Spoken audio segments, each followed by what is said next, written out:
Jeudi 28 mai, la géographie G23. Donc G23, c'est se déplacer dans le monde. Première chose, on va déjà essayer de nous replacer sur cette carte du monde, de replacer la France et l'Europe. Donc j'ai mis la France en vert et l'Europe en rouge sur cette carte pour nous repérer. Donc les inégalités de la population mondiale. Donc là vous avez en rouge le nombre de personnes. 60% de la population mondiale se trouve en Asie, 16% se trouve en Afrique, 13,5% en Amérique, 10% en Europe et 0,5% en Océanie. Ça, c'est la population mondiale. Et à côté, je vous ai mis un petit camembert avec la répartition de la fortune mondiale, donc l'argent qu'il y a. Donc par exemple, on voit qu'en Amérique du Nord, il y a 34,7% de l'argent mondial. En Europe, il y a 32,4%.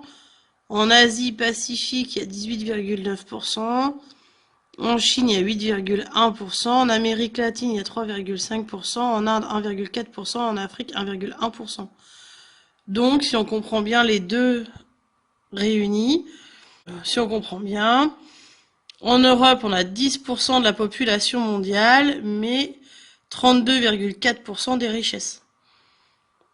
En Amérique, il y a 13,5% de la population mondiale, mais rien que pour l'Amérique du Nord, il y a 34,7% de la richesse mondiale. Donc c'est carrément inégalement réparti. C'est pas parce qu'on a beaucoup de population qu'on a beaucoup de richesse. C'est même plutôt le contraire. Par exemple, en Afrique, il y a 16% de la population mondiale, alors qu'il n'y a que 1,1% de la fortune mondiale. Donc on se rend bien compte que c'est pas parce qu'il y a beaucoup de population qu'il y a beaucoup d'argent. Donc où se place l'Europe dans la répartition de la population mondiale et où se place l'Europe dans la répartition de la richesse mondiale. Donc vous essayez de réfléchir, vous répondez. Donc où se place l'Europe dans la répartition de la population mondiale? C'est donc l'Europe n'a que 10% de la population mondiale, alors qu'elle possède 32,4% de la fortune mondiale. Donc c'est la deuxième puissance mondiale. Une grande mobilité des hommes, avec l'invention et le développement de transports toujours plus rapides et accessibles, les hommes sont de plus en plus mobiles. Certains se déplacent pour leur travail ou leurs loisirs. C'est l'essentiel des déplacements sur la Terre. D'autres se déplacent pour des raisons politiques. Ils se sentent menacés dans leur pays. Ou pour des raisons économiques, ils fuient la misère. Donc là, vous avez une foule dans l'aéroport de Lisbonne. Donc, où se trouve cette foule? À ton avis, quels sont les avantages de ce type de transport et pourquoi? En quoi favorise-t-il la mobilité des hommes? Donc, on essaye de répondre et je corrige.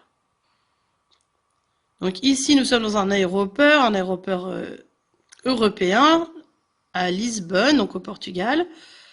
Quels sont les avantages de ce type de transport? C'est la vitesse, c'est un transport en commun, c'est aller loin et vite, ce qui permet de travailler, avoir des loisirs accessibles à l'autre bout du monde aussi. En quoi favorise-t-il la mobilité des hommes? C'est la rapidité, on peut aller de plus en plus vite, de plus en plus loin. Un monde d'échange, l'ouverture des pays, le développement des entreprises multinationales et le fractionnement de la fabrication des produits dans des lieux différents ont entraîné une explosion des échanges mondiaux. Le monde est devenu un vaste espace d'échange et de production. Ça s'appelle la mondialisation. Les échanges culturels se sont également développés. Les expositions font le tour du monde. Les hommes peuvent manger les mêmes produits et s'habiller avec les mêmes vêtements n'importe où dans le monde. Avec le développement de l'information et des réseaux de communication Internet, les hommes peuvent communiquer les uns avec les autres à travers le monde entier en temps réel.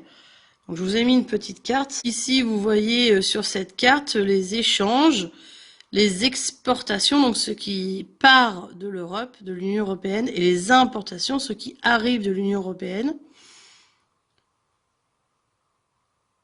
Donc, ce qui est en vert dans les cercles, c'est la part des échanges commerciaux réalisés à l'intérieur de la zone.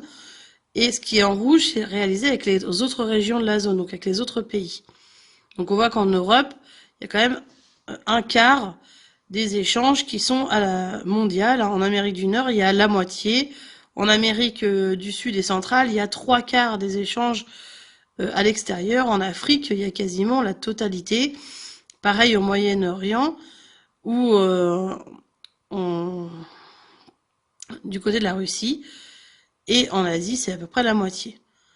Donc voilà, des échanges toute la journée dans le monde qui nous permettent d'avoir les produits que l'on a actuellement sur le marché.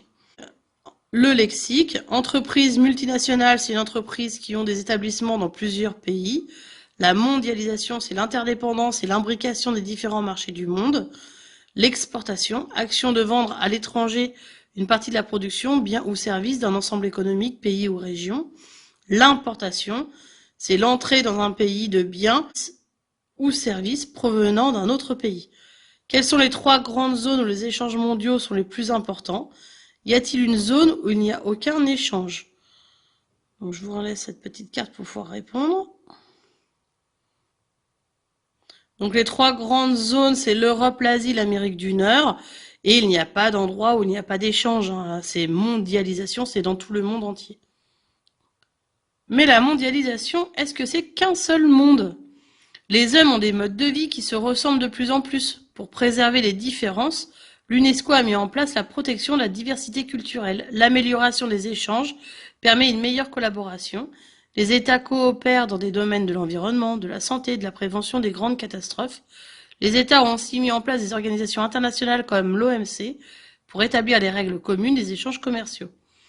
Donc le lexique, la diversité culturelle, toutes les formes d'expression de cultures variées comme la musique, la langue, la littérature et les monuments. Et l'OMC, c'est l'Organisation mondiale du commerce. Voilà, je vous ai mis cette petite carte avec tous les peuples du monde. Donc G23 se déplacer dans le monde. L'Europe est un continent qui se trouve dans l'hémisphère nord. L'Europe ne représente que 10% de la population mondiale et prend la place de 2e richesse mondiale derrière les États-Unis. L'Europe se trouve au centre des échanges mondiaux et contribue à la mondialisation et à la coopération entre les États. Les hommes sont de plus en plus mobiles sur la Terre grâce aux avions. Ils communiquent mieux les uns avec les autres avec Internet, échangent et consomment des produits venus du monde entier. Les États-Unis s'organisent pour gérer les échanges et les problèmes de la planète. C'est la mondialisation.